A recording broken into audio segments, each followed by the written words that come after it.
cold is one thing, but quite a bit of snow fell today as the temperatures continued to drop in Johnstown. A couple inches of snow blanketed the roads, causing quite a mess for drivers this afternoon. The snow is winding down, but of course, those cold temperatures are going to stay, and they can do some damage to your body, your home, even your vehicles if you don't take proper precautions. We continue our Severe Weather Team 6 coverage now with Maria Miller, who stopped by a local garage, and she has some tips for us tonight. Maria?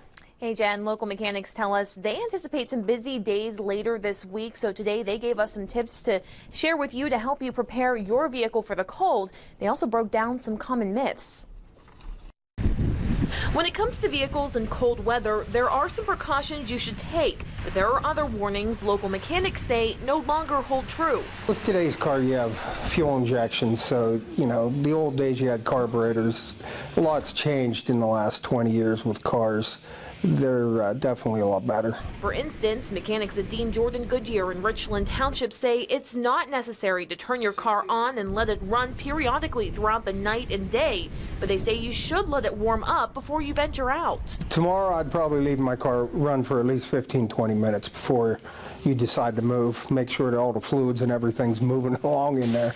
The transmission fluid, the oil itself, it's all going to be froze tomorrow, including possibly the gasoline in your tank.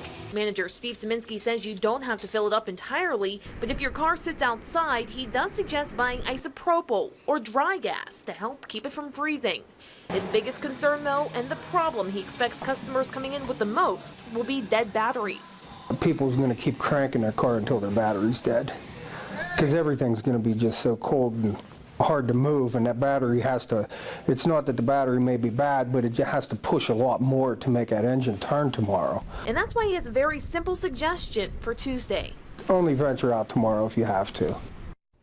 Now, if you really need to, officials suggest that you go out and get what you need now before the temperatures drop any further. If you do need to go out tomorrow, though, they suggest it's a good idea to have a blanket with you, possibly an emergency kit, but most importantly, a fully charged cell phone. Reporting live, Maria Miller, 6 News.